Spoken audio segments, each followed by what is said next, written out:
In a cluttered workshop on the outskirts of Millbrook, where sawdust mingles with determination, Herman Davis sets down his worn carpenter's tools and looks across at Victoria Sterling, one of the wealthiest women in America.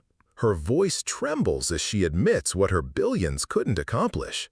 Her son, Ken Martinez, hasn't walked in 3 years. Herman studies the boy in the wheelchair, then glances at his workbench covered in half-finished projects, his mind already racing with possibilities. He speaks words that will change all their lives forever. "I can make your son walk again." Could a simple carpenter's ingenuity accomplish what million-dollar medical treatments couldn't? Before we dive deeper, tell us where you're watching from, and if this story moves you, make sure you hit that subscribe button, because tomorrow I've got something truly extraordinary waiting for you. Herman Davis had always believed that anything broken could be fixed. You just needed the right approach and enough heart. His small workshop in Millbrook reflected this philosophy. Shelves lined with reclaimed wood reached toward the ceiling, each piece carefully sorted and labeled. What others saw as scraps, Herman saw as potential. A discarded beam might become part of a custom cabinet. A weathered plank could find new life as a child's toy chest. The morning sun filtered through the dusty windows of Davis Carpentry, casting long shadows across the concrete floor. Herman traced his fingers along the worn edges of his father's old tool chest, remembering the day it had been passed down to him. "Every problem has a solution, son," Robert Davis had said, "if you're willing to look at it from a different angle." Those words had guided Herman through 15 years of single parenthood and building furniture that told stories. His workshop was organized chaos that made perfect sense to its owner. Shelves displayed an impressive collection of salvaged hardware, vintage hinges, reclaimed handles, and specialty screws that might be needed for future projects. In one corner stood his pride and joy, a workbench dedicated to his mechanical experiments. Here, among the precision tools and electronic components, Herman spent his evenings tinkering with ideas that went beyond simple woodworking. The local newspaper had once featured him in their local heroes section, calling him the man who builds dreams from scraps. The nickname had stuck, though Herman preferred to think of himself as someone who simply saw possibilities where others saw problems. When Mrs. Patterson's arthritis made it impossible for her to reach her kitchen cabinets, Herman had designed a revolutionary pulley system using reclaimed sailboat hardware. For young Tommy Chen, who was confined to a wheelchair, he'd created an adjustable desk that grew with the boy and accommodated his changing needs. These projects never made Herman rich. Most of his clients were working families who paid what they could. Some weeks the income barely covered his modest expenses, but Herman measured success differently than most. His father had taught him that true value lay in the satisfaction of solving problems, in the gratitude of those he helped, and in knowing that his skills made a genuine difference in people's lives. The workshop door chimed as his first visitor of the day arrived. Mrs. Rodriguez brought fresh coffee and updates on her grandson's progress with the adaptive playground equipment Herman had installed at the local elementary school. "Miguel used the wheelchair ramp you built yesterday," she beamed. "First time he's been able to play with the other kids in months." As she left, Herman's mind wandered to the half-finished project waiting in his back room, a mobility device unlike anything he'd attempted before. Something about the engineering challenge had captured his imagination. How to create movement assistance that worked with the human body rather than simply replacing its function. The concept had emerged from his observations of how children naturally learn to walk, how they built strength and confidence through small, supported steps. The morning's familiar routines grounded Herman in his purpose, but he couldn't shake the feeling that something significant was approaching. 3 days earlier, he'd received an unusual phone call from someone claiming to represent Victoria Sterling, the tech mogul whose company had revolutionized renewable energy storage. The caller had been vague about details, mentioning only that Miss Sterling had heard about his innovative mobility solutions and wanted to discuss a private consultation. Herman had assumed it was a prank call. Why would someone worth billions be interested in a small-town carpenter's workshop? But the caller had known specific details: the adaptive furniture for disabled veterans, the custom mobility aids he'd crafted for local families. Someone had done their research. Now, as he organized his tools for the day ahead, Herman reflected on the philosophy that drove his work. Every piece of wood has a story. Every joint had to be precisely fitted.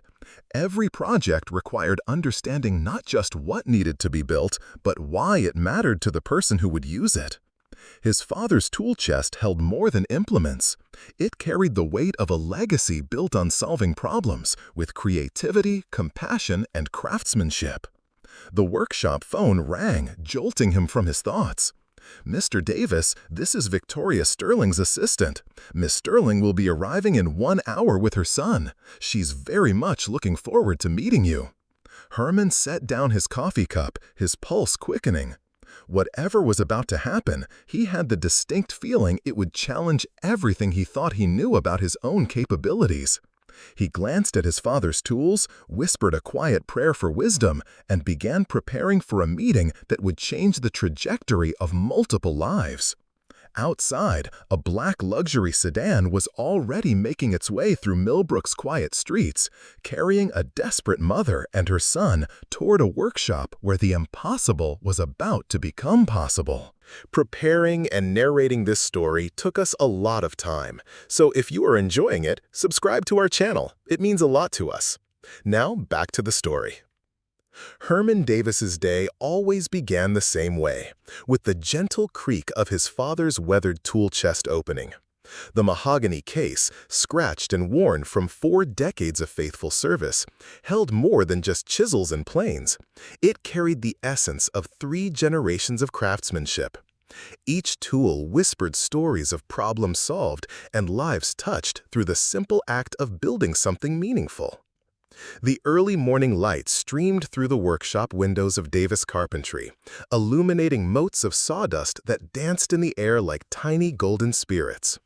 Herman ran his calloused fingers along the smooth handles of his hand tools, each one shaped by years of use into perfect extensions of his will. His grandfather had started this collection, his father had expanded it, and now Herman added his own innovations: modern measuring devices alongside century-old chisels, laser levels next to wooden rulers that had guided 4 generations of precise cuts. The workshop itself told the story of Herman's evolution as both craftsman and inventor. Traditional woodworking stations occupied the main floor, where he created custom furniture that had gained recognition throughout the Hudson Valley region. But it was the smaller room in the back that revealed his true passion, a laboratory where wood met technology in ways that would have amazed his ancestors.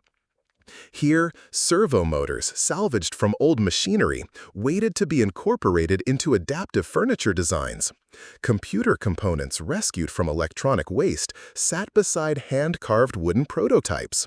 Herman had taught himself programming out of necessity, realizing that modern solutions to mobility challenges required understanding both the ancient art of precise joinery and the contemporary science of responsive mechanics. "Most people," Herman often told visitors to his workshop, "I see engineering puzzles waiting to be solved." This philosophy had guided him through 15 years of single parenthood after his wife Sarah's passing, turning him into both father and mother to their daughter Emma, now studying biomedical engineering at Cornell University, inspired, she often said, by watching her dad turn impossible dreams into functional reality. The walls displayed photographs documenting Herman's unique approach to carpentry. There was Mrs. Kowalski, tears of joy streaming down her face as she used the kitchen Herman had redesigned after her stroke. Every cabinet height adjusted, every handle positioned for her limited mobility. Another photo showed 8-year-old Marcus Thompson taking his first steps with the support of a walking frame Herman had crafted from lightweight birch and precision hardware, its design so elegant that it looked more like modern art than medical equipment. His reputation in Millbrook extended far beyond traditional carpentry. When the local assisted living facility needed furniture that could adapt to residents' changing needs, they called Herman. When parents faced the overwhelming cost of specialized mobility equipment for their disabled children, they found their way to his workshop. He never advertised these services. Word simply spread through the quiet network of families who understood that sometimes the most profound solutions came from the most unexpected places. The morning's first task involved calibrating a motorized bookshelf he'd designed for Dr. Patricia Williams, a retired librarian whose progressive arthritis made reaching high shelves impossible. The shelves could lower with the touch of a button, bringing any book within easy reach. The mechanism was Herman's own design, quiet, reliable, and virtually invisible when not in use. As he made final adjustments to the servo motor, Herman's mind wandered to the philosophy that guided all his work. His father had taught him that true craftsmanship meant understanding not just how to build something, but why it mattered to the person who would live with it every day. Every project began with listening, really listening, to what someone needed to feel independent, capable, and dignified in their own space. The adaptive playground equipment at Millbrook Elementary bore Herman's signature touch. Wheelchair-accessible platforms that didn't look like medical accommodations, but like natural parts of a magical play landscape. Children who used wheelchairs could reach the same heights, explore the same challenges, and experience the same joy as their peers. The project had taken 6 months of donated evenings, but watching kids play together without barriers had made every hour worthwhile. Herman's workshop operated on principles that seemed almost quaint in an age of mass production and planned obsolescence. Every piece was built to last generations. Every design was customized to its user's specific needs. Every project carried a lifetime guarantee, not because Herman was required to provide one, but because he took personal responsibility for every solution that left his workshop. The phone rang, interrupting his morning routine. Tom Bradley, the mail carrier, was calling about his father's mobility issues. The elderly man had fallen last week and was now afraid to navigate the stairs in his own home. "I know you're busy, Herman," Tom said, "but Dad's talking about moving to a nursing home because he can't trust his legs anymore. Is there anything?" Herman was already reaching for his measuring tape and notepad. "I'll stop by this afternoon," he promised. "There's always a way to help someone stay in their own home. We just need to figure out what that looks like for your dad specifically." As he hung up the phone, Herman reflected on how his workshop had become more than a business. It was a place where people brought their most challenging problems, knowing they'd be met with creativity rather than limitations. Whether someone needed a cabinet that could accommodate a wheelchair or a bed that could adjust to changing medical needs, Herman approached each challenge as a unique puzzle worthy of his full attention and ingenuity. The sound of expensive tires on gravel interrupted his thoughts. Through the window, Herman watched a sleek black Tesla pull into his driveway, its occupants about to transform his understanding of what was possible when determination met opportunity. Whatever challenge was about to walk through his door, Herman Davis was ready to listen, learn, and build something extraordinary. The Tesla's silent approach felt almost surreal in the typically quiet surroundings of Millbrook. Herman watched through his workshop window as the vehicle came to a precise stop, its polished surface reflecting the morning sun like a mirror. The driver's door opened first, revealing a woman whose every movement spoke of controlled power and barely contained urgency. Victoria Sterling stepped out with the fluid grace of someone accustomed to commanding boardrooms. But Herman's trained eye caught the subtle tension in her shoulders, the way her hands trembled almost imperceptibly as she smoothed her tailored jacket. The rear door opened with mechanical precision, and Herman's attention shifted to the wheelchair that emerged. The device itself was a marvel of engineering: carbon fiber frame, advanced motor systems, and control interfaces that probably cost more than most people's cars. But what captured Herman's focus wasn't the technology, it was the boy seated within it. Ken Martinez, perhaps 13 or 14 years old, possessed an alertness in his dark eyes that spoke of intelligence and frustration in equal measure. His hands rested motionless on the wheelchair's armrests, but Herman noticed how his gaze swept across the workshop's exterior, cataloging details with the precision of someone who had learned to observe the world from a stationary perspective. Victoria approached the workshop entrance with purposeful strides, her designer heels clicking against the gravel pathway Herman had laid himself 3 summers ago. She paused at the door, taking a visible breath to compose herself before knocking. The sound echoed through the workshop with an authority that seemed to announce the arrival of someone unaccustomed to uncertainty. "Mr. Davis?" Her voice carried the polished confidence of countless business presentations, but Herman detected an underlying current of maternal desperation that no amount of professional training could completely mask. "I'm Victoria Sterling. We spoke yesterday about my son." Herman wiped his hands on his work apron, studying both visitors with the careful attention he brought to examining a complex piece of wood grain. Victoria Sterling was exactly what he'd expected, immaculately dressed, radiating the kind of controlled energy that came from managing billion-dollar decisions daily. But it was Ken who drew his focus. The boy's posture suggested resignation rather than hope, as if he'd endured too many promises that led nowhere. "Please come in," Herman said, stepping aside to allow them entry. Victoria navigated the workshop's threshold with practiced efficiency, but he noticed how she instinctively moved to position herself slightly behind Ken's wheelchair, her maternal instincts creating a protective barrier even in this supposedly safe space. The workshop's interior seemed to absorb their presence without fanfare. Victoria's eyes moved quickly across the organized chaos, the walls lined with custom-built storage solutions, the workbenches covered with projects in various stages of completion, the corner where traditional hand tools coexisted with modern electronic equipment. Ken's gaze was more methodical, studying the adaptive furniture pieces Herman had on display.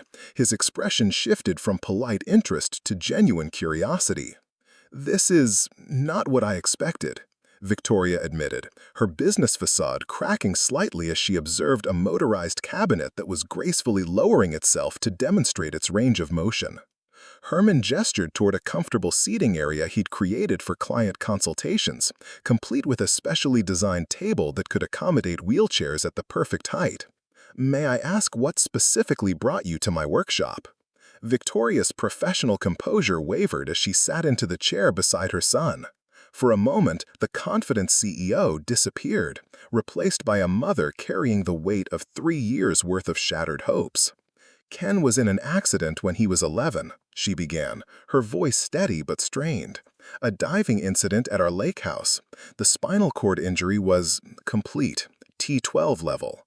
Ken's hands tightened almost imperceptibly on his armrests, but his expression remained neutral. Herman sensed this wasn't the first time the boy had listened to his medical history being recounted to a potential solution provider. "We've consulted with every specialist on 3 continents, Johns Hopkins, Mayo Clinic, the rehabilitation centers in Switzerland that work with Olympic athletes. The experimental treatments alone have cost—" She paused, seeming to realize that discussing money might be inappropriate. "Well, more than most people see in a lifetime." Herman leaned forward slightly, his attention focused entirely on Ken rather than Victoria. "What do you miss?" he asked the boy directly, his tone conversational rather than clinical. The question seemed to catch Ken off guard. He glanced at his mother, then back at Herman, as if testing whether this adult actually wanted to hear his perspective rather than simply discussing him as a medical case. "Swimming," Ken said finally, his voice carrying the weight of longing. "I miss the feeling of moving through water, of controlling my body in 3 dimensions instead of just rolling forward and backward." Herman nodded thoughtfully, making a mental note about the boy's connection to fluid movement and spatial control. "And what have the doctors told you about possibilities?" Victoria started to speak, but Ken raised his hand slightly, a gesture that spoke of countless medical consultations where his own voice had been overshadowed by adult discussions of his condition. "They say my legs will never work again," Ken stated matter-of-factly. "The nerve pathways are permanently severed. No amount of therapy or surgery can reconnect what's been cut." He paused, studying Herman's face for the usual expression of pity or false encouragement. "But you think differently?" Herman was quiet for a long moment, his experienced hands unconsciously mimicking the motion of examining a particularly challenging piece of wood grain. "I think," he said slowly, "that the human body is the most sophisticated machine ever created. And like any machine, there might be ways to work with what's still functional rather than trying to repair what's broken." Victoria leaned forward, her business instincts engaging despite her emotional investment. "Mr. Davis, I need to be direct. We've heard promises before. Ken has been through enough disappointment to last several lifetimes. If you're not absolutely certain you can help, please tell us now." Herman met her gaze steadily, then looked at Ken with the same serious consideration he brought to evaluating any complex engineering challenge. "I can't promise to heal what's been damaged," he said honestly, "but I might be able to build something that helps you move the way you want to move. Something that works with your body instead of trying to replace it." Ken's eyes brightened with the first spark of genuine interest Herman had seen since their arrival. "You mean like an exoskeleton? We've looked at those. They're all too bulky, too mechanical. They make you look like a robot." "I mean like a partnership," Herman corrected gently, "between what your body can still do and what engineering can amplify. Every person is different. Every solution has to be custom built. But yes, if you're willing to work with me, I believe we can get you moving again." The workshop fell silent, except for the distant hum of machinery and the soft whisper of sawdust settling. Victoria's hand moved unconsciously to rest on Ken's shoulder, while the boy studied Herman with the intensity of someone who had learned to recognize the difference between false hope and genuine possibility. The silence stretched between them like a bridge waiting to be crossed. Herman could see Victoria's internal struggle, the battle between a mother's desperate hope and a CEO's trained skepticism.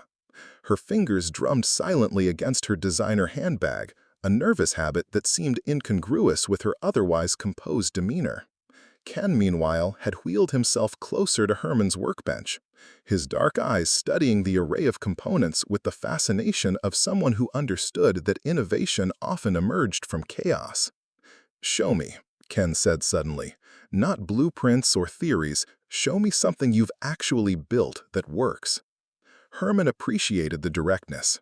Too many adults spend time dancing around harsh realities when what people really need was honest demonstration.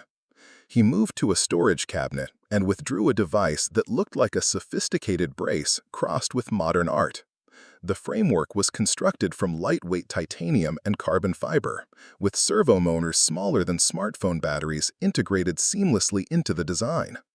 "This was for Jennifer Walsh," Herman explained, placing the device on his workbench where both visitors could examine it closely. 17 years old. Car accident left her with partial paralysis in her left leg.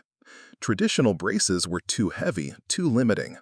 This system reads the electrical signals her muscles still produce, even very weak ones, and amplifies them into full motion.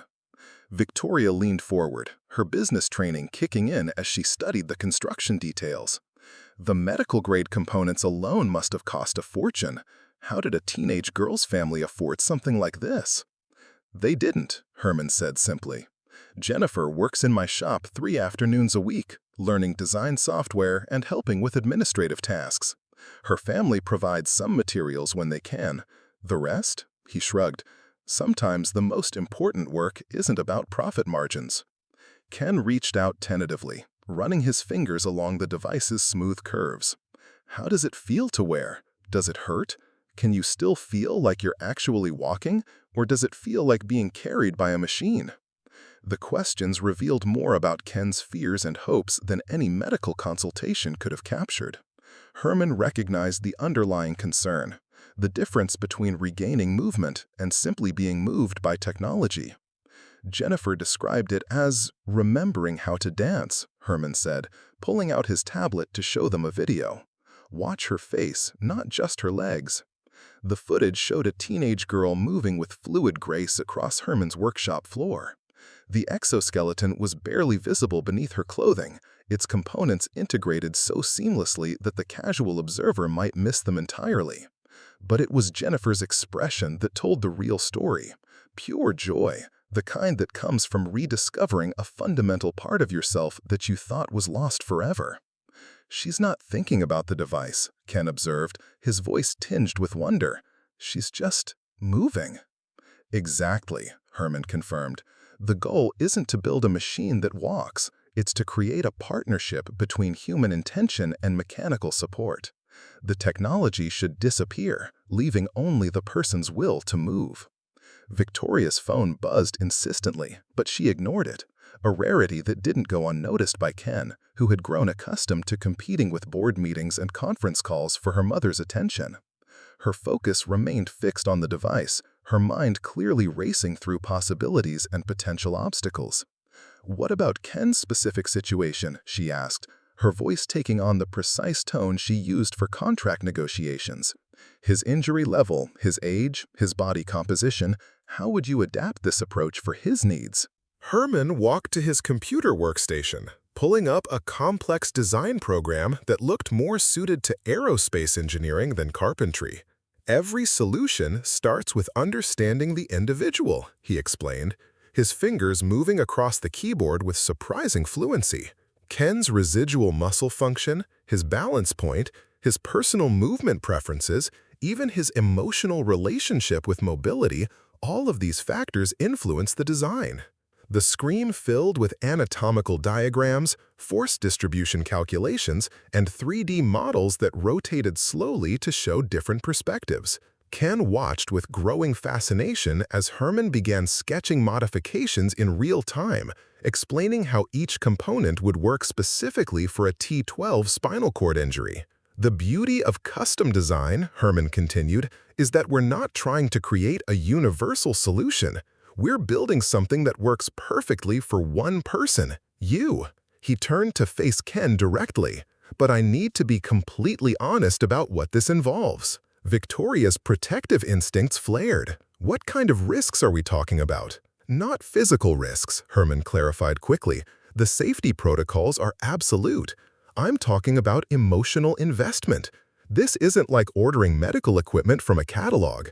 We'll be working together for months, probably 6 to 8, tweaking and adjusting and sometimes completely rebuilding components that don't work the way we hoped. There will be days when you want to quit, when the progress feels too slow, when you wonder if any of this is worth the effort." Ken's response was immediate. "I've been sitting in this chair for 3 years. I think I can handle some frustration if it means a chance to move again."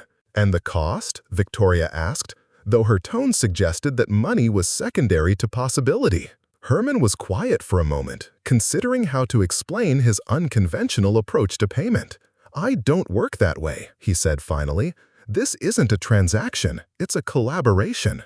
You provide the materials we can't salvage or fabricate, and Ken becomes part of the development process. He'll learn the engineering principles, help with the design decisions, even assist in building components when his physical therapy allows it." Victoria blinked, clearly unprepared for this response. In her world, problems were solved through financial resources and contractual agreements. The idea of her son becoming an active participant in creating his own solution was both foreign and oddly appealing. "You want me to help build it?" Ken asked, his voice rising with excitement for the first time since entering the workshop. "I need you to help build it," Herman corrected. "No one understands what you need better than you do. Jennifer's device works perfectly for her because she was involved in every design decision. She knows exactly how each component feels, how every adjustment affects her movement, how to troubleshoot problems when they arise." Ken looked at his mother, seeking permission for something he'd never dared to ask for, the chance to be solution creator rather than problem recipient. Victoria saw the spark in her son's eyes, the first genuine enthusiasm she'd witnessed since before his accident. "When would we start?" she heard herself asking, her business mind already shifting into project management mode. Herman smiled, the kind of expression that came from recognizing the moment when possibility transformed into commitment. "How about right now?" "Ken, I'd like to do some basic measurements and movement assessments. Victoria, there are some material suppliers we'll need to contact, and I have a feeling your corporate connections might help us source components faster than my usual channels. As Ken began transferring from his wheelchair to Herman's examination table, Victoria felt something she hadn't experienced in 3 years. Not just hope, but active anticipation. Her son wasn't just going to be treated, he was going to be empowered to heal himself. The afternoon sun streamed through the workshop windows, illuminating the beginning of an extraordinary partnership between human determination and mechanical innovation. Word spread through Millbrook like ripples in a still pond, each conversation carrying the story a little further from its source. It started when Tom Bradley mentioned Herman's new project to Mrs. Chen at the post office, who told her neighbor, Mrs. Rodriguez, who shared it with her book club, who discussed it with their families over dinner. Within a week, Herman's workshop had become the unofficial headquarters of an impromptu community mission. The first volunteer arrived on a Tuesday morning. Marcus Thompson wheeled up Herman's driveway with determination written across his 8-year-old face, his mother Sarah following behind with a cardboard box under her arm. Marcus was one of Herman's previous success stories, the boy who had taken his first assisted steps using a walking frame Herman had crafted 2 years earlier. "We brought servo motors," Marcus announced proudly, opening the box to reveal a collection of precision components. "Dad works at the robotics factory in Elmwood. He said these were being thrown away because they had tiny scratches, but they still work perfectly." Sarah Thompson smiled apologetically. "Marcus insisted we help. He keeps saying that Ken needs to feel what it's like to stand up again, just like he did." She gestured toward her son, who had graduated from Herman's walking frame to leg braces and was now moving with surprising agility. "We can't contribute much financially, but Marcus has been collecting electronic components from his dad's workplace for weeks." By Thursday, Herman's workshop had been transformed into something resembling a community technology lab. Dr. Patricia Williams, the retired librarian whose motorized bookshelf Herman had recently completed, arrived with research materials she'd gathered from medical journals and engineering publications. Her background in information science had proven invaluable in locating obscure technical papers about neural interface design and biomechanical engineering. "I spent 40 years helping people find the information they needed," she explained to Ken during one of his daily visits to monitor progress. "This is just a different kind of research project, and potentially the most important one I've ever worked on." The most unexpected contributor came in the form of Elena Vasquez, a software engineer who had recently moved to Millbrook to escape the pressure of Silicon Valley tech culture. She'd heard about Herman's project through the local coffee shop gossip network and arrived one afternoon with a laptop bag full of programming equipment. "I specialize in adaptive algorithms," she explained to Herman and Victoria during an impromptu consultation session. "Machine learning systems that modify their behavior based on user patterns. If Ken's going to have a device that truly partners with his body, it needs software that can learn from his movements and anticipate his intentions." Elena's involvement marked the moment when Herman's project evolved from custom carpentry into genuine technological innovation. Her algorithms could interpret the subtle electrical signals from Ken's residual muscle function and translate them into precise motor commands, creating a feedback loop between human intention and mechanical response that was far more sophisticated than anything Herman had imagined possible. Victoria found herself in the unusual position of coordinator rather than director.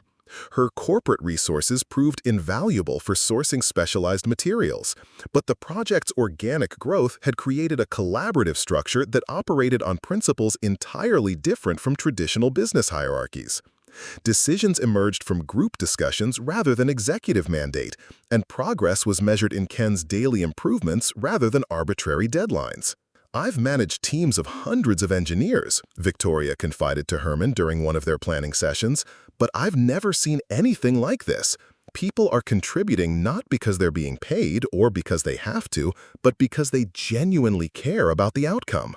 The workshop's walls soon became covered with progress charts, technical diagrams, and photographs documenting each breakthrough.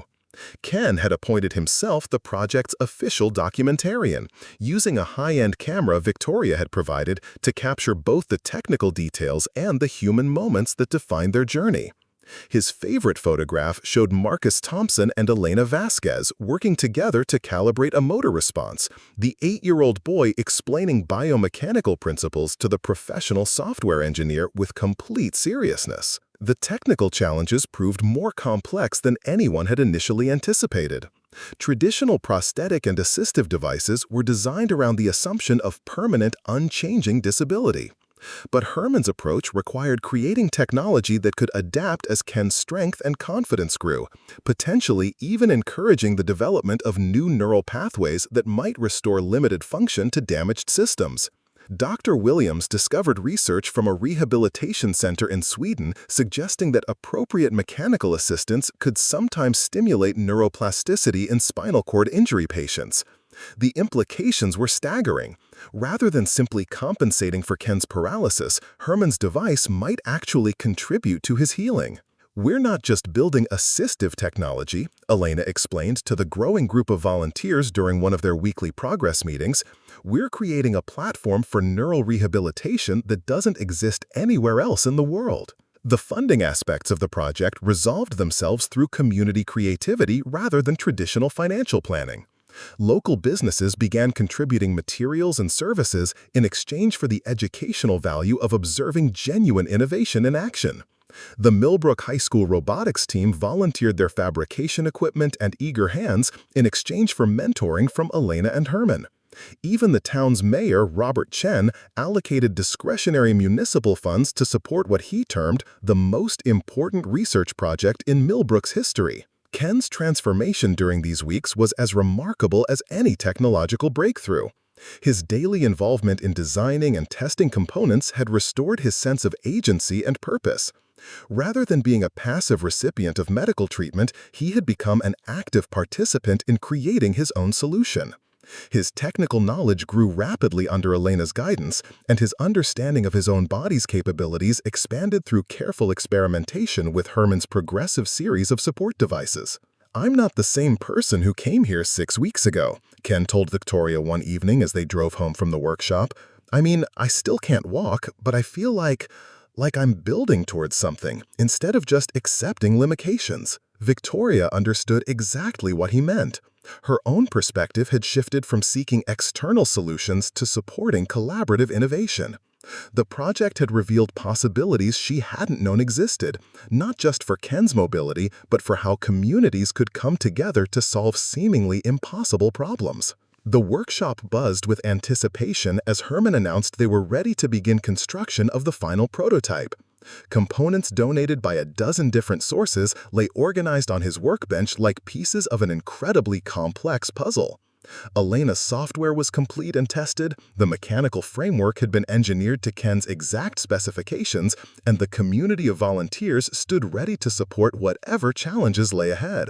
As autumn arrived in Millbrook, Herman's workshop had become something unprecedented, a place where traditional craftsmanship met cutting-edge technology, where individual need inspired collective innovation, and where a teenage boy's dream of walking again had mobilized an entire community's determination to make the impossible possible. The catastrophic failure happened on a Tuesday morning that had started with such promise. Herman arrived at his workshop to find Ken already there, sitting in his wheelchair beside the nearly completed exoskeleton prototype, his face glowing with anticipation. After 2 months of meticulous construction, careful calibration, today was supposed to be the day they attempted Ken's first assisted steps. "I couldn't sleep last night," Ken admitted, running his fingers along the device's sleek titanium frame. "I kept dreaming about walking to the lake behind our house, feeling grass under my feet again." Elena was hunched over her laptop, running final diagnostics on the control software that would translate Ken's neural signals into mechanical movement. The algorithms had passed every simulation, responding flawlessly to recorded muscle activity patterns.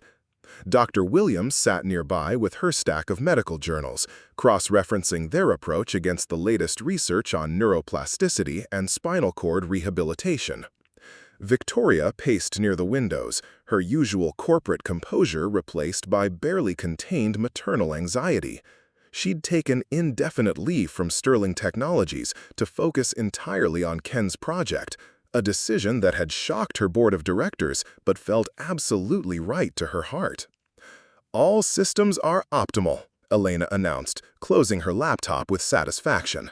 "The neural interface is reading signals perfectly, motor responses are within ideal parameters, and the adaptive learning protocols are ready to begin mapping Ken's specific movement patterns."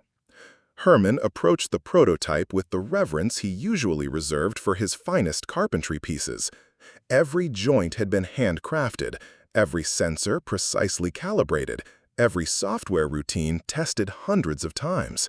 The device represented not just months of work, but the collective hopes of an entire community. Marcus Thompson had donated his allowance money to purchase specialized screws. The local machinist had volunteered his equipment for fabricating custom components.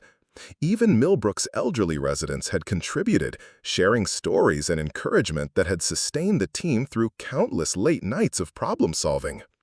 "Let's get you fitted," Herman said gently, beginning the careful process of helping Ken transfer from his wheelchair to the support frame they'd constructed for initial testing. The exoskeleton's attachment points had been designed specifically for Ken's body, with padding and adjustment mechanisms that would distribute weight evenly and provide maximum comfort during extended use. Elena monitored her readings as each component came online. The neural sensors made contact with Ken's skin, immediately detecting the subtle electrical activity from his residual muscle function. Motor controllers hummed to life, servo mechanisms responding to test signals with precision that had taken weeks to achieve. "How does it feel?" Herman asked, as the final connections were secured. Ken closed his eyes, concentrating on the strange sensation of wearing technology that was designed to read his thoughts and translate them into movement. "It's different from what I expected. Lighter, like it's not really there until I think about moving." Elena pulled up her monitoring display, showing real-time neural activity. "Perfect signal quality. Ken, try thinking about lifting your right leg, just the intention, without forcing anything." Ken focused, his face showing intense concentration.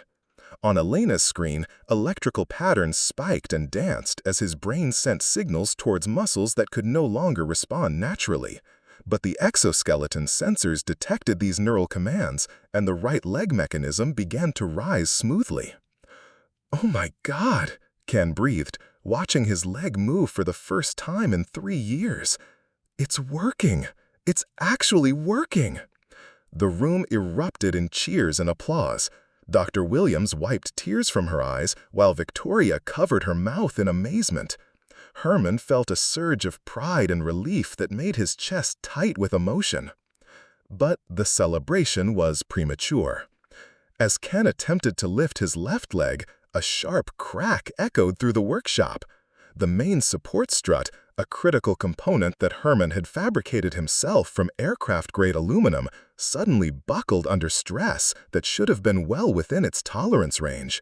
The exoskeleton's left side collapsed, sending Ken tumbling toward the floor before Herman could catch him. The workshop fell into horrified silence. Ken lay crumpled beside the broken device, his face a mixture of shock and devastating disappointment. The left leg assembly was completely destroyed, its precision components scattered across the workshop floor like the remnants of shattered dreams. "Are you hurt?" Victoria rushed to her son's side, her hands shaking as she checked for injuries. "I'm fine," Ken said quietly, but his voice carried a defeat that cut through everyone present like a blade. "Just help me back to my chair." Elena stared at her laptop screen in disbelief. The structural analysis showed that joint could handle 3 times the expected load. The material specifications were perfect. I don't understand what went wrong. Herman knelt beside the broken components, his experienced hands examining the failure point. The aluminium strut had fractured along what appeared to be a microscopic flaw in the metal itself, an invisible weakness that no amount of testing could have detected until the moment of catastrophic failure. "Manufacturing defect," he said finally, his voice heavy with responsibility. "The supplier must have missed a stress concentration point during quality control. It's not your software, Helena. It's not the design. It's just bad luck at the worst possible moment."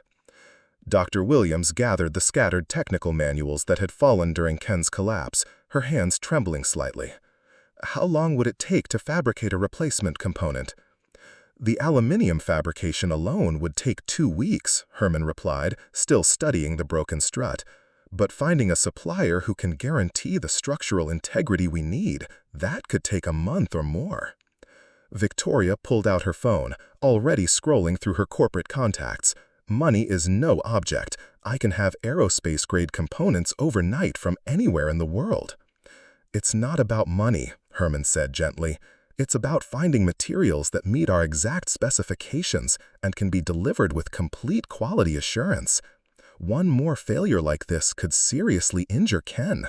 Ken sat in his wheelchair, staring at the broken device that had given him 30 seconds of miracle before shattering his hopes. The neural interface cables still dangled from the ruined framework like severed nerves, a poignant metaphor for his own condition. "Maybe this is a sign," he said quietly. "Maybe some things really are impossible, no matter how much we want them or how hard we work them." The words hung in the air like a death sentence for their collective dream. Marcus Thompson, who had been watching from the corner, wheeled his own chair closer to Ken with fierce determination. "No," the 8-year-old said firmly. "Remember what Mr. Herman taught us? Every problem has a solution if you're willing to look at it differently. The prototype broke, but we learned something important. We learned that your brain can still talk to machines. We learned that the motors work perfectly. We just need to build the frame stronger." Elena looked up from her laptop where she'd been frantically reviewing the failure data. "Marcus is right. The neural interface performed flawlessly. Your muscle signal interpretation was perfect, Ken. The software didn't fail, the hardware did, and hardware can always be rebuilt better." But Ken's faith had been shattered along with the aluminum strut. 3 years of accumulated disappointment from failed treatments and broken promises had finally taken their toll. The 30 seconds of walking had been enough to remind him what he'd lost, making the return to immobility even more crushing than before. Herman stared at the broken prototype, his mind already racing through alternatives, but his heart heavy with the knowledge that rebuilding technology was far easier than rebuilding trust and hope. The sleepless nights that followed the prototype's failure blurred together in Herman's memory like watercolor bleeding across wet paper. He'd taken to working 18-hour days in his workshop, obsessively analyzing every component, every joint, every decision that had led to that catastrophic moment. Coffee cups accumulated on his workbench like archaeological layers, marking the passage of frustration and renewed determination. Elena hadn't returned to the workshop since the accident. Her apologetic phone calls spoke of needing time to review her algorithms, but Herman suspected she was struggling with the same crushing sense of responsibility that kept him awake at night. Dr. Williams continued her research with quiet persistence, but even her optimistic spirits seemed dampened by the weight of Ken's disappointment. Ken himself had retreated into a silence that worried everyone. Victoria reported that he spent hours staring out his bedroom window toward the lake, barely eating, showing no interest in the technical discussions that had previously energized him. The spark that had made him such an invaluable collaborator seems to have been extinguished along with his walking dreams. It was Marcus Thompson who forced the breakthrough that would change everything. The 8-year-old appeared at Herman's workshop door on a gray Thursday morning, wheeling himself up the ramp with determined efficiency. His mother, Sarah, followed behind, carrying a thermos of coffee and wearing an expression that suggested this visit had been Marcus's idea, not hers. "You've been thinking about this wrong," Marcus announced without preamble, positioning his wheelchair directly in front of Herman's workbench where the broken prototype still lay in pieces. Herman looked up from the stress analysis calculations he'd been running for the 100th time. "What do you mean, Marcus?" "You're trying to make Ken's legs work like mine do," the boy explained, pointing to his own leg braces that gleamed beneath his jeans. "But Ken's injury is different. His brain works fine, his upper body is strong, but his legs can't feel anything. So why are you building a device that tries to make him walk like someone whose legs work normally?" The simplicity of the observation hit Herman like a revelation.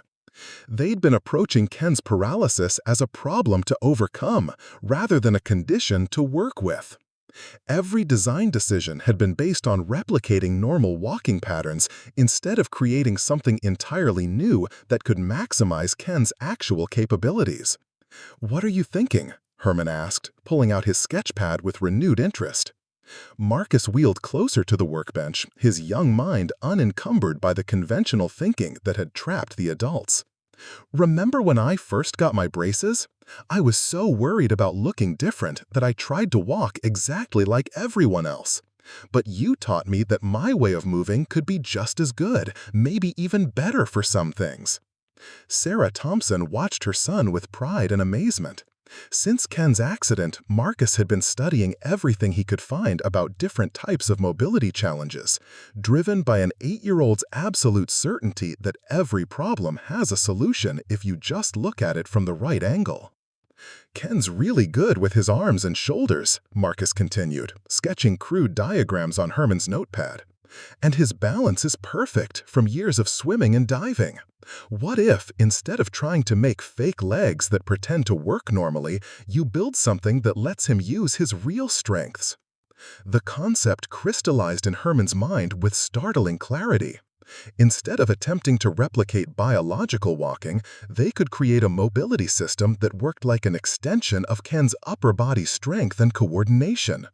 The neural interface could remain the same, but the mechanical approach could be completely reimagined.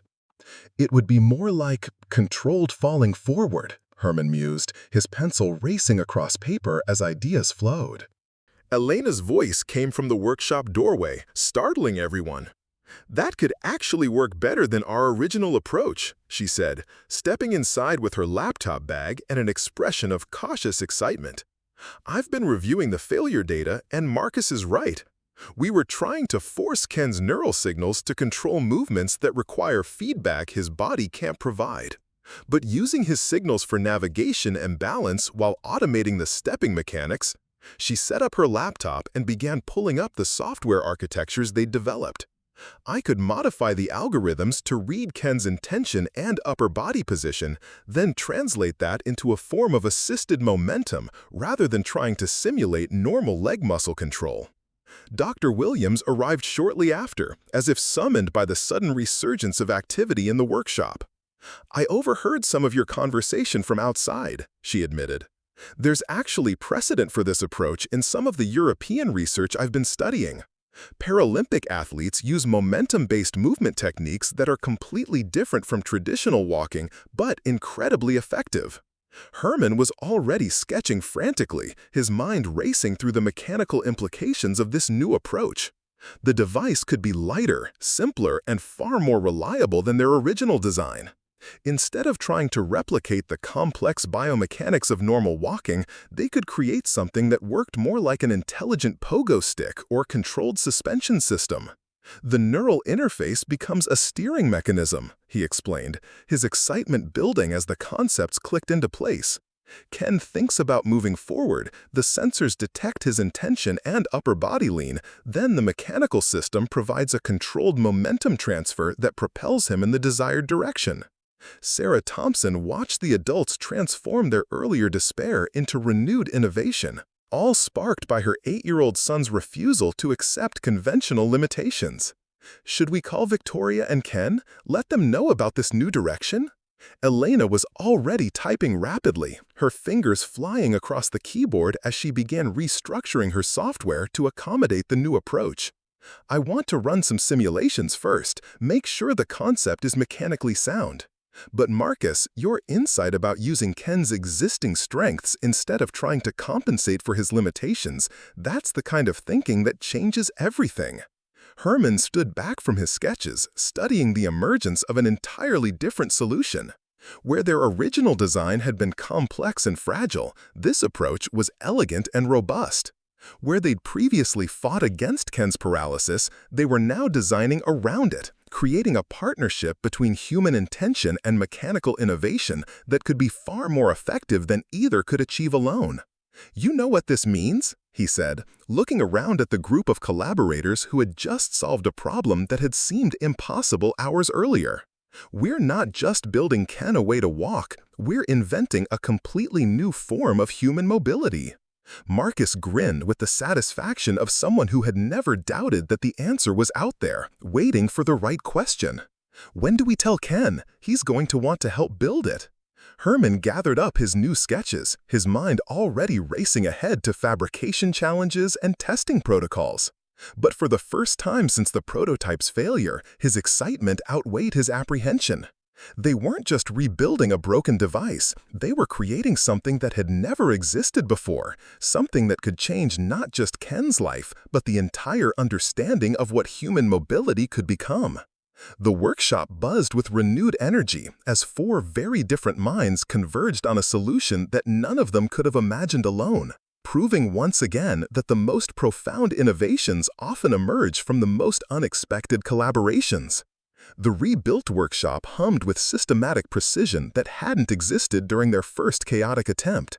Herman had reorganized the entire space around their new approach, creating dedicated stations for each phase of the revolutionary mobility system they were now calling the Momentum Bridge.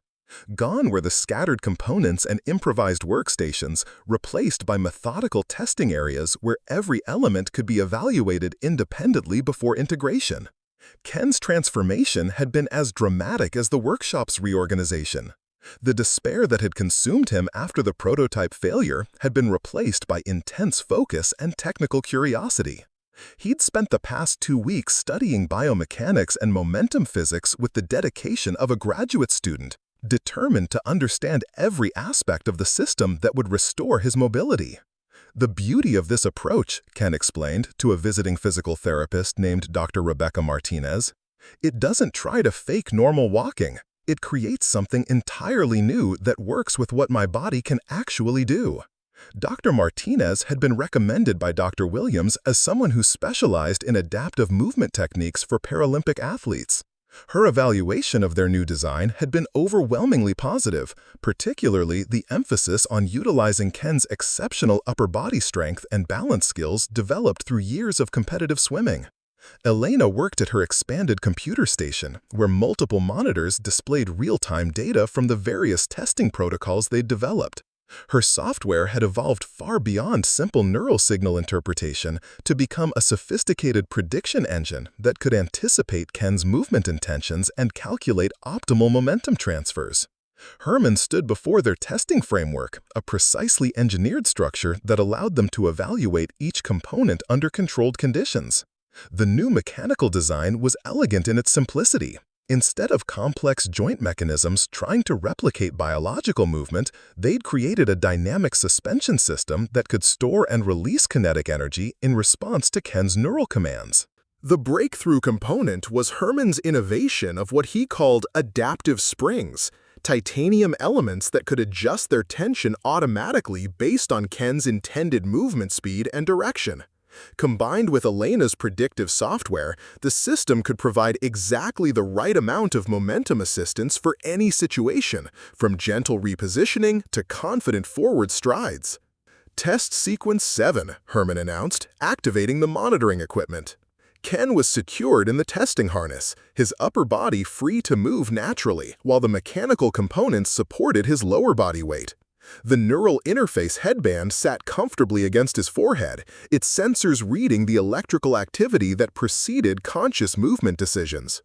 "Initiating forward movement intention," Ken said, concentrating on the mental process of deciding to step forward. Immediately, Elena's monitors showed the characteristic neural patterns that preceded movement, while the mechanical system responded with a smooth momentum transfer that propelled Ken forward in a controlled arc. Dr. Martinez watched with fascination as Ken completed a series of directional changes that would have been challenging for someone with normal leg function. "The fluid dynamics are remarkable," she observed. "He's not walking in any traditional sense, but the movement efficiency is actually superior to normal bipedal locomotion in many respects." Victoria observed from her usual position near the progress documentation station, where she'd been meticulously recording every test result and design modification. Her business background had proven invaluable for project management, but she'd also become surprisingly adept at technical problem-solving through months of immersion in engineering challenges. "The psychological impact is as important as the physical capability," she noted, watching Ken navigate the testing course with growing confidence. "He's not thinking about disability or limitation anymore. He's thinking about possibilities and performance optimization." Marcus Thompson arrived for his regular afternoon visit, wheeling up to observe the day's testing with the proprietary interest of someone whose insight had made everything possible. His questions have evolved from simple curiosity to sophisticated technical inquiries that often sparked new innovations. "Have you tested maximum velocity yet?" Marcus asked, studying the momentum transfer mechanisms with the intense focus that had become his trademark. "I bet Ken could move faster with this system than most people can walk normally." The question sparked immediate interest from the entire team. Their focus had been on replicating normal walking speed and stability, but Marcus was right. There was no reason to artificially limit the system's capabilities to match biological constraints. "We could run controlled acceleration tests," Elena suggested, already pulling up the software parameters that governed momentum intensity. "The safety protocols are robust enough to handle higher velocities, and the adaptive springs are designed for variable load conditions." Herman checked the structural specifications on his tablet, confirming that all components were rated for forces well beyond what they'd been testing. "Ken, how do you feel about pushing the boundaries a bit? We can always dial back if anything feels uncomfortable." Ken's response was immediate and enthusiastic. "I've been wondering about that myself. Sometimes I get the sense that the system could do more than we're asking it to, like it's holding back." Dr. Martinez moved to the safety monitoring station, ready to halt any test that approached dangerous parameters. Her experience with high-performance athletes had taught her the importance of pushing limits safely while maintaining absolute control over risk factors. "Let's establish baseline measurements first," she suggested. "Then we can gradually increase velocity while monitoring Ken's comfort and system stability. If this works the way I think it might, we could be looking at mobility capabilities that exceed normal human performance." The afternoon testing session revealed capabilities that none of them had anticipated. Ken's maximum sustainable velocity exceeded normal walking speed by nearly 40%, while his maneuverability in tight spaces was remarkably superior to traditional bipedal movement. The momentum-based system allowed for direction changes that would require multiple steps with normal walking, and the neural interface provided such precise control that Ken could navigate complex obstacle courses with fluid grace. "This isn't just assistive technology anymore," Elena observed as they reviewed the day's data. "This is human enhancement. Ken isn't just getting his mobility back, he's gaining capabilities that most people don't have." Herman studied the performance metrics with a mixture of pride and amazement. They'd set out to help one teenager walk again and had inadvertently created a form of human locomotion that was superior to biological walking in measurable ways. The implications extend far beyond Ken's individual needs. "We need to document everything carefully," Victoria said, already thinking about the broader applications. "This technology could revolutionize mobility for millions of people, not just those with spinal cord injuries." Ken completed one final test sequence, moving through a complex navigation course with the fluid confidence of someone who had mastered a new form of human movement. As he came to rest in the testing area, his face glowed with an expression that Herman recognized, the same look Jennifer Walsh had worn when she'd first danced with her customized mobility system. "Tomorrow, we test outdoor terrain," Ken announced, already planning the next phase of their journey. "I want to walk to the lake." The workshop filled with quiet satisfaction as the team gathered their data and prepared for another breakthrough. They were no longer just rebuilding what Ken had lost. They were creating something entirely new that could change the definition of human mobility forever. The demonstration venue had been chosen with deliberate intention. The Millbrook Community Center's main auditorium could accommodate 200 people, but more importantly, it represented the heart of the community that had rallied around Ken's journey. Herman stood on the modest stage, adjusting the wireless microphone that felt foreign against his collar, while technicians made final adjustments to the audiovisual equipment that would broadcast their presentation to medical centers across 3 states. Dr. Rebecca Martinez had insisted on the broader audience. Word of their breakthrough had spread through professional networks with the speed of genuine revolution, reaching rehabilitation specialists, biomedical engineers, and neurologists who understood the implications of what Herman's team had achieved. The auditorium buzzed with conversations in multiple languages as international observers compared notes and shared anticipation. Victoria moved through the crowd with practiced ease, greeting medical professionals and potential research partners with the diplomatic skills that had built her technology empire. But her attention remained focused on the backstage area where Ken was completing his final preparation routine, running through mental rehearsals of the demonstration sequence they'd choreographed together. Neural interface calibration complete, Elena announced from her mobile monitoring station, which had been positioned to provide real-time data display for the audience. Her laptop screens showed the familiar patterns of Ken's brainwave activity, the baseline readings that had become as familiar to her as her own heartbeat over the past 4 months. Marcus Thompson sat in the front row with his mother, his young face serious with the responsibility of being the project's youngest consultant. He'd been instrumental in designing the demonstration course, suggesting obstacles and challenges that would showcase the Momentum Bridge's capabilities while remaining achievable for Ken's skill level. Dr. Williams occupied a position near the documentation station, surrounded by the medical journals and research papers that had guided their theoretical framework. Her role today was to provide scientific context for an audience that would undoubtedly have detailed questions about the neurological and biomechanical principles underlying their innovation. The stage had been configured as a complex terrain simulator, featuring uneven surfaces, elevation changes, narrow passages, and directional challenges that would demonstrate capabilities impossible with traditional mobility aids. Herman had spent days perfecting the setup, ensuring that every element was both safe and sufficiently challenging to prove their system's revolutionary potential. Ken emerged from the preparation area wearing the latest iteration of the Momentum Bridge system. The device had evolved far beyond their original prototypes, becoming something that looked more like advanced athletic equipment than medical hardware. The neural interface headband was virtually invisible, the mechanical components integrated so seamlessly with Ken's clothing that casual observers might miss them entirely. "Ladies and gentlemen," Herman began, his voice carrying the nervous energy of someone more comfortable with tools than public speaking. 4 months ago, Ken Martinez hadn't walked in 3 years.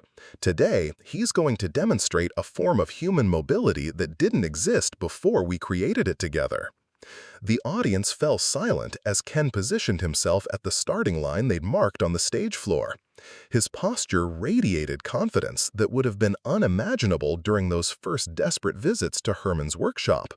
The months of collaboration had transformed him from a patient seeking treatment into a pioneer demonstrating the future of human movement.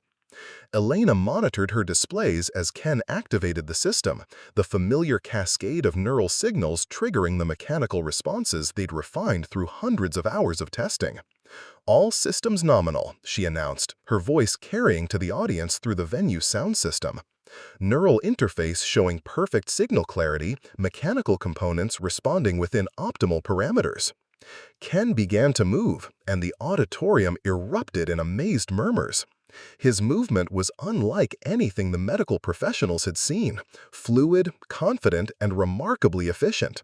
The momentum-based propulsion created a rhythm that was hypnotic to watch, each step flowing seamlessly into the next with a grace that seemed almost dance-like. Dr. Martinez provided professional commentary as Ken navigated the demonstration course. "Notice how the movement efficiency actually exceeds normal bipedal locomotion," she explained to the audience. "Ken isn't trying to replicate walking. He's demonstrating an entirely new form of human mobility that maximizes his existing capabilities." The course's first challenge was a series of elevation changes that would be difficult for anyone using traditional mobility aids.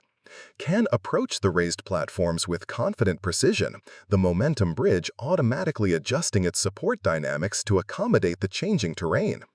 His transitions between different height levels were smooth and controlled, demonstrating the system's ability to adapt to complex environmental conditions. Victoria watched from the side of the stage, her heart racing with maternal pride and professional amazement. The teenager moving across the stage with such confidence bore little resemblance to the withdrawn boy who had first visited Herman's workshop. The transformation was psychological as much as physical. Ken moved like someone who had rediscovered his place in the world. The demonstration's most challenging segment involved navigation through a narrow corridor that required precise directional control and careful momentum management. Traditional wheelchairs would find the passage difficult, and conventional walking aids would be nearly impossible to maneuver through the tight space. Ken approached the challenge with the focused intensity of an athlete, his neural commands translated into minute adjustments that allowed him to flow through the obstacle with remarkable grace. "The neural prediction algorithms are performing beautifully," Elena reported, her excitement evident despite her professional demeanor. "The system is anticipating Ken's directional intentions with 97% accuracy, providing support before he's even consciously decided to change direction." The audience of medical professionals leaned forward collectively as Ken approached the demonstration's climax, a sequence of rapid directional changes that would showcase the system's responsiveness and his own growing mastery of this new form of movement. The course required navigation through a series of markers positioned to test agility, precision, and confidence. Ken moved through the sequence with fluid efficiency that drew spontaneous applause from observers who understood the technical difficulty of what they were witnessing. As Ken completed the demonstration course and came to rest at the finish line, the auditorium erupted in sustained applause that spoke to more than polite appreciation. The medical professionals in attendance recognized that they had witnessed something genuinely revolutionary, not just an assistive device, but a redefinition of human mobility that could transform rehabilitation approaches worldwide. Dr. Martinez stepped to the microphone, her voice carrying the authority of someone who had worked with Paralympic athletes and understood the significance of what they'd accomplished. "What you've just witnessed represents a fundamental breakthrough in our understanding of human mobility assistance. Ken hasn't just regained the ability to move. He's demonstrated capabilities that exceed normal bipedal function in measurable ways." Ken stood at center stage, the momentum bridge system humming quietly around him, his face glowing with the satisfaction of someone who had not only overcome his limitations, but transcended them entirely. The boy who had arrived at Herman's workshop seeking hope had become a pioneer, demonstrating the future of human movement to the medical establishment. The questions that followed would continue for hours, but the demonstration itself had already accomplished its primary goal, proving that some boundaries existed only in imagination, waiting for the right combination of determination, innovation, and community support to transform the impossible into reality. The phone calls began within hours of the demonstration video going viral. Herman sat in his workshop the next morning, overwhelmed by the cascade of messages flooding his voicemail, email, and even handwritten letters that had somehow found their way to his address overnight. The local news coverage had been picked up by national networks, then international media, transforming their quiet Millbrook success story into a global phenomenon that none of them had anticipated. 67 interview requests since yesterday, Victoria announced, scrolling through the messages on her tablet with the efficiency of someone accustomed to managing media attention. including 3 major medical journals, 2 documentary filmmakers, and, apparently, someone from the Paralympic Committee who wants to discuss competitive applications. Elena worked at her expanded computer station, fielding technical inquiries from research institutions across 5 continents. Her algorithms had become the subject of intense academic interest, with universities requesting detailed specifications and software licensing discussions that went far beyond anything she had imagined when she first volunteered to help a local project. The workshop itself had been transformed into something resembling a diplomatic receiving area. Dr. Williams coordinated with visiting medical professionals who arrived daily seeking to understand the principles behind their breakthrough. Her background in information management had proven invaluable for organizing the technical documentation that everyone seemed to require. Ken moved through it all with remarkable composure, his momentum bridge system allowing him to navigate the increased activity with confidence that impressed every visitor. The teenage boy who had once retreated into silence was now fielding questions from PhD researchers and explaining biomechanical concepts to journalists with the authority of someone who had lived every aspect of the innovation. The most interesting inquiry came from Stockholm, Dr. Williams reported during their morning coordination meeting. The Karolinska Institute wants to fund a formal research study of Ken's neuroplasticity development. Apparently, his brain scans show neuropathway regeneration that shouldn't be possible with his type of injury. Herman paused in his review of component supply requests to absorb this information. They'd suspected that Ken's improvement went beyond mechanical assistance, but confirmation from one of the world's leading medical research institutions carried weight that transformed speculation into validated science. "What kind of timeline are they suggesting?" Victoria asked, her business instincts immediately engaging with the research implications. "And what would Ken's involvement look like?" Dr. Martinez, who had become their unofficial liaison with the medical community, pulled out her tablet with detailed notes from conversations with neurological researchers. They're proposing a longitudinal study that would track Ken's neural development over 2 years while documenting the momentum bridge's therapeutic effects.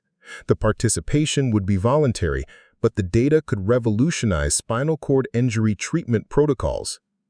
Marcus Thompson wheeled into the workshop with his characteristic determination, followed by his mother, Sarah, who carried a stack of newspapers featuring their story. The 8-year-old had become something of a celebrity himself, with several articles highlighting his crucial insight that had redirected their entire approach. "I've been thinking about scaling," Marcus announced, positioning himself at the center of their impromptu meeting with the confidence of someone whose ideas had already changed the world once. "Everyone keeps asking how many people you can help, but they're thinking about it wrong."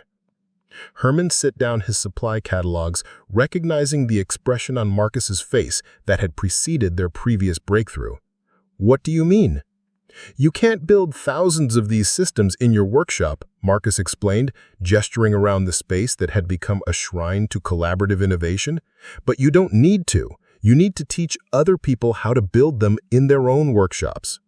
Ilana looked up from her coding work, immediately grasping the implications. Distributed manufacturing with centralized design protocols. We could develop training programs that teach Herman's fabrication techniques alongside my software adaptation methods. Victoria's expression shifted into the focused intensity she brought to strategic planning sessions. A franchise model, but for humanitarian technology transfer. We provide the knowledge, training, and quality assurance, while local workshops provide the personalized implementation. Dr. Williams began pulling research materials from her collection, her mind racing through the organizational structures that would be required. We'd need standardized curriculum development, certification processes for technicians, and ongoing support networks for remote implementation sites. Ken had been listening quietly, his involvement in these discussions having evolved from patient to partner to consultant over the months of development. "What about the people who can't afford any of this?" he asked, voicing the concern that had driven Herman's work from the beginning. "The families who don't have corporate resources or insurance coverage." Herman nodded appreciatively at Ken's question, which struck at the heart of his personal philosophy. That's always been the point. The technology has to serve everyone who needs it, not just those who can pay for it. The morning's discussion was interrupted by the arrival of Dr. James Chen, the director of Millbrook General Hospital's Rehabilitation Center, accompanied by two visitors whose credentials would have impressed anyone in the medical field. Dr. Sarah Kim from the National Institutes of Health and Dr. Roberto Vasquez from the World Health Organization had traveled specifically to evaluate the broader implications of their innovation. "We're here to discuss federal research funding," Dr. Kim announced after introductions, her tone carrying the authority of someone who controlled significant resources. "The preliminary reports we've received suggest applications that could transform rehabilitation medicine globally." Dr. Vasquez consulted his tablet, which contained detailed analysis of their demonstration footage. "The WHO is particularly interested in applications for developing regions where traditional mobility aids are economically unfeasible. Your approach could provide solutions for millions of people who currently have no access to mobility assistance." Victoria found herself in the unusual position of managing conversations that could reshape global healthcare policy, while Herman struggled to process the magnitude of attention their modest workshop project had attracted. Elena documented everything, understanding that their decisions over the next few weeks could determine whether their innovation remained a local success story or became a worldwide transformation. Ken moved through the increasingly complex discussions with the adaptability that had made him such an effective collaborator, but his questions consistently returned to practical implementation issues that would affect individual users rather than institutional policies. "How do we make sure that the personal approach doesn't get lost when this becomes bigger?" he asked during a brief break in the formal presentations. "The reason this worked for me was because Mr. Herman listened to what I actually needed, not what some manual said I should need."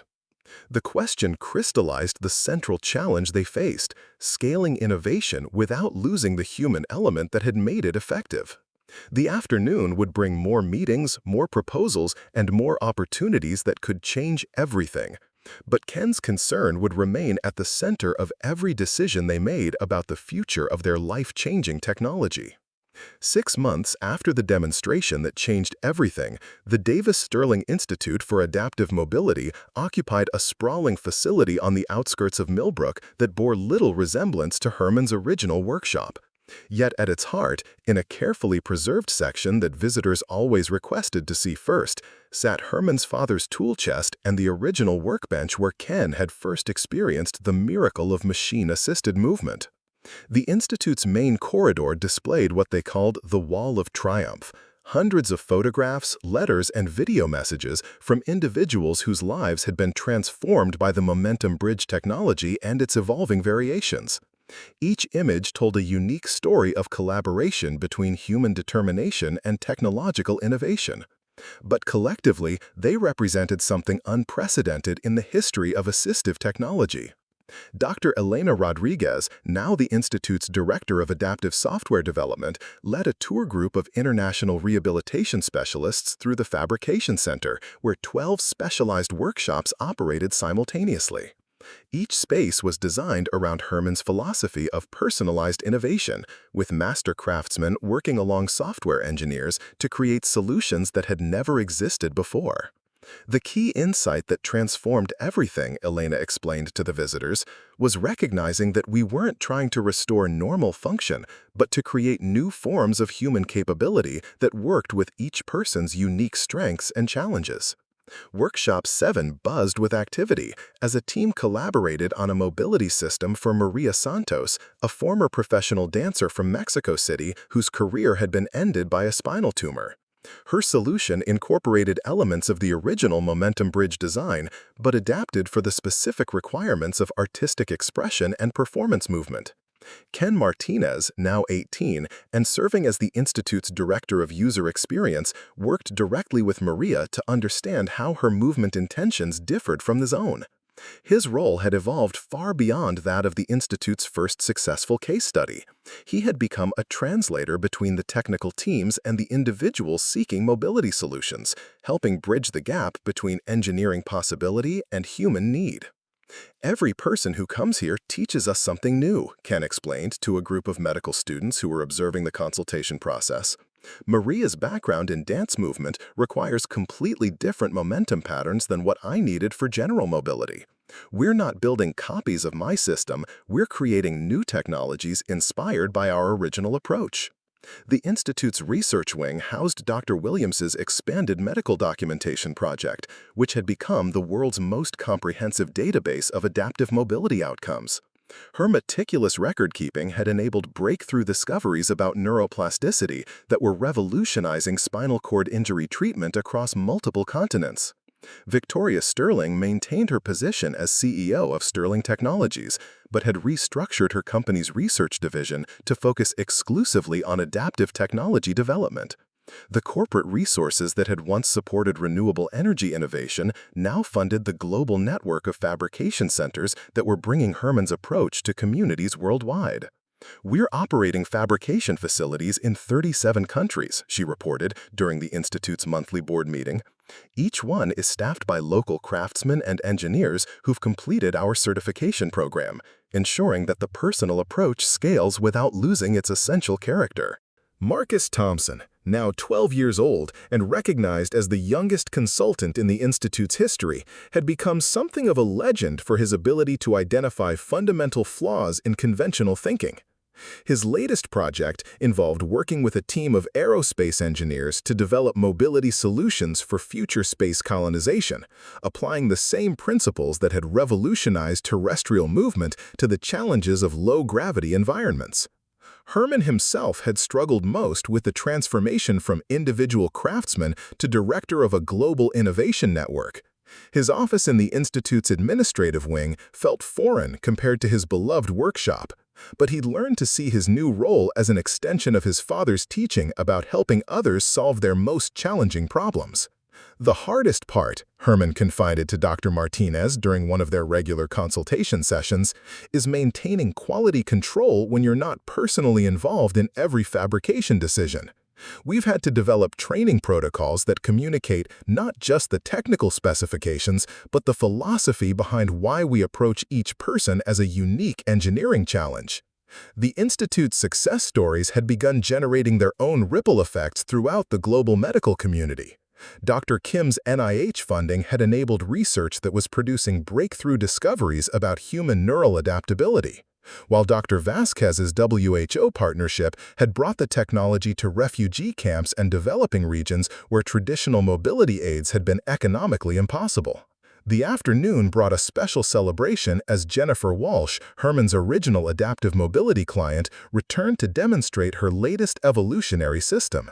Now in her early 20s and studying biomedical engineering herself, Jennifer had become an advocate for personalized assistive technology and frequently spoke at medical conferences about her experience as one of Herman's first collaborators.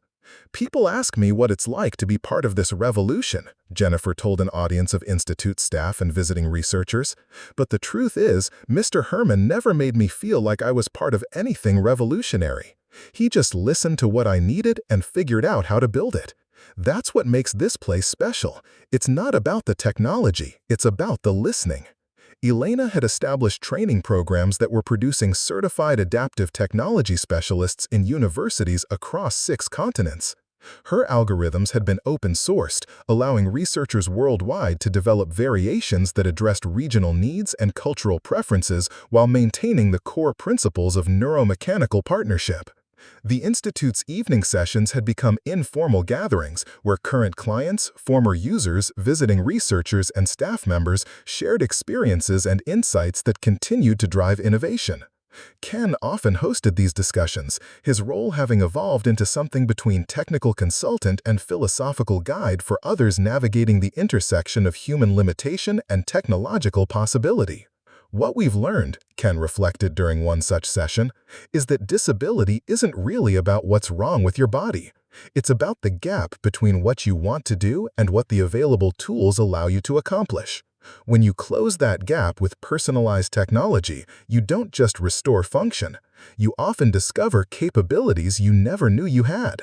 The wall of triumph continued growing daily as new letters and photos arrived from around the world. Each edition represented not just an individual success story, but proof that Herman's simple philosophy, that every problem has a solution if you're willing to listen carefully and work creatively, could be scaled without losing its essential humanity. As the day wound down and the workshops grew quiet, Herman often returned to his preserved original space, running his hands along his father's tools and reflecting on how far they'd all traveled, from that first desperate morning when Victoria Sterling had arrived seeking hope for her son. The tools remained the same, but their capacity to change lives had multiplied beyond anything Herman could have imagined, proving that some innovations were too important to remain small. The morning sun streamed through the windows of Herman's restored workshop, now preserved as the heart of the Davis Sterling Institute, but still functioning as the creative laboratory where breakthrough innovations continued to emerge. 2 years had passed since Ken's first steps, yet the space retained the organized chaos that had always characterized Herman's approach to solving impossible problems. The original tool chest sat open on the workbench, its contents still used daily, a bridge between generations of craftsmanship and cutting-edge innovation. Ken Martinez, now 20 years old and completing his degree in biomedical engineering, moved through the workshop with the fluid confidence that had become his signature. The latest iteration of his momentum bridge system was virtually invisible, integrated so seamlessly with his clothing that new visitors often didn't realize he was using assistive technology until they observed his remarkable movement capabilities. But today wasn't about his own mobility. It was about the young girl sitting nervously in her wheelchair near the consultation area. "This is Sophia Chen," Victoria announced, introducing their newest client with the gentle warmth that had replaced her former corporate formality. "She's 8 years old, loves gymnastics, and has been waiting 3 months for this consultation."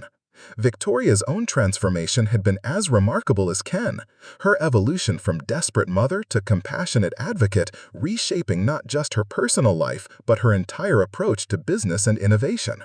Sophia's parents, Dr. Lisa Chen and her husband Michael, watched their daughter with the mixture of hope and protective anxiety that Herman had learned to recognize in every family that found their way to the Institute. Their story was familiar yet unique: a playground accident, a life-changing diagnosis, and months of traditional treatments that had restored some function but left Sophia unable to pursue the athletic activities that had defined her young identity. Elena Rodriguez Kim, now Dr. Elena Rodriguez Kim, after completing her PhD in adaptive algorithms, observed from her mobile monitoring station. Her neural interface technology had evolved far beyond their original breakthroughs, incorporating machine learning advances that allowed systems to adapt to users' changing needs and growing capabilities. But despite the technological sophistication, every consultation still began with Herman's fundamental question. "What do you miss most?" Herman asked Sophia directly, crouching to meet her at eye level with the same gentle attention he'd shown Ken during their first meeting. "Flying," Sophia answered without hesitation, her voice carrying the certainty of someone who had given this question considerable thought. "I used to love the uneven bars, because for a few seconds you're not touching anything, you're just flying through the air. I dream about that feeling sometimes." Ken rolled his chair closer, his expression serious with recognition. "I used to dream about diving," he told Sophia. "That moment when you push off the board and everything is perfect silence and motion. It's not the same as flying on bars, but maybe we can figure out a way to give you that feeling back." Marcus Thompson, now 14 and serving as the Institute's Director of Conceptual Innovation, a title created specifically for his unique ability to reimagine fundamental assumptions, pulled out his sketching tablet with the focus that had become his trademark. "Gymnastics movement isn't like walking or running," he observed, already drawing preliminary concepts. "It's about explosive power, perfect timing, and three-dimensional control. We'd need to think completely differently about momentum transfer and spatial orientation." Herman studied Sophia's medical records while simultaneously observing her body language and movement patterns.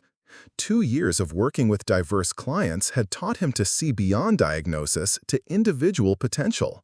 Sophia's upper body strength was exceptional for her age, her balance reflexes appeared intact, and most importantly, her eyes held the determined spark that characterized successful collaborations. The gymnastic elements would require different engineering principles, Elena mused, reviewing the neural interface requirements for detecting movement intentions that involved complex spatial rotations and momentum conservation. Dr. Williams, now the Institute's Director of Medical Documentation and Research, consulted her tablet where she'd been tracking the latest advances in vestibular system rehabilitation. There's interesting research from the Balance Disorders Clinic at Johns Hopkins about artificial vestibular stimulation. If we could integrate those principles with our momentum transfer technology, Victoria watched the familiar process unfold, the convergence of multiple disciplines around one person's specific dream, the transformation of individual need into collaborative innovation challenge. This was the element that had made their approach successful beyond anyone's projections. The recognition that each person's goals required unique solutions that often pushed technology into entirely unexplored territories. "I want to help design it," Sophia announced with the confidence of someone who had observed her older brother's recovery journey and understood that she would be partner rather than patient in whatever emerged. "If I'm going to use it, I should understand how it works, right?" Herman smiled, recognizing the echo of words Ken had spoken during their early consultations. "Absolutely. The best solutions always come from collaboration between the person who needs the technology and the people who know how to build it. You'll be the world's first expert on gymnastic mobility assistance." The consultation continued for another hour, covering medical specifications, timeline projections, and resource requirements. But the essential transformation had already occurred in those first few minutes. Sophia had moved from being a patient seeking treatment to becoming a pioneer exploring possibilities that had never existed before. As the Chen family prepared to leave, Sophia wheeled herself over to the Wall of Triumph, studying the hundreds of photographs and letters that documented the Institute's impact. Her attention focused on a particular image, Ken's first successful steps in Herman's original workshop, and she turned back to the group with determination written across her young face. "When I fly again," she announced, "I want my picture to be right here next to Ken's. But not because I learned to do what gymnasts used to do, because I learned to do something completely new that no gymnast has ever done before." Ken exchanged glances with Herman, both recognizing the spirit that had driven their own breakthrough journey. "That's exactly the right attitude," Ken told Sophia. "We're not trying to give you back what you lost. We're going to help you discover capabilities you never knew you could have." As the workshop settled into late afternoon quiet, Herman returned to his father's tool chest, running his hands along instruments that had guided 4 generations of problem-solving. The tools remained unchanged, but their capacity to transform lives had expanded beyond anything he could have imagined during those first desperate days when Victoria Sterling had arrived seeking hope for her son. The Institute's impact now reached across continents, with fabrication centers in 43 countries serving thousands of individuals whose lives had been transformed by personalized assistive technology. But every solution still began in this workshop, with a simple question and the unwavering belief that every limitation was just an engineering challenge waiting for the right combination of creativity, determination, and heart. Outside the windows, Marcus Thompson was explaining momentum physics to a group of visiting engineering students, while Elena fine-tuned algorithms that would help the next generation of users achieve impossible dreams.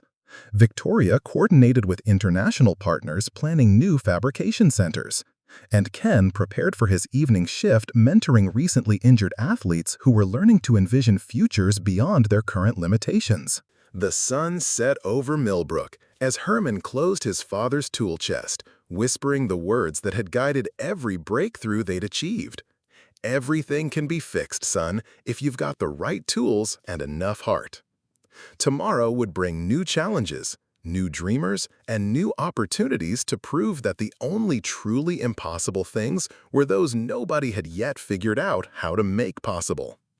The workshop's lights dimmed, but the legacy of innovation that had begun with one desperate mother's plea for help continued burning brightly, illuminating pathways toward futures where human limitation existed only in imagination, waiting for the next collaboration between determination and possibility to transform the impossible into reality.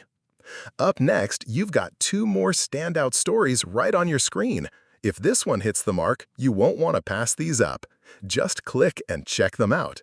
And don't forget to like, subscribe, and turn on the notification bell so you don't miss any upload from us.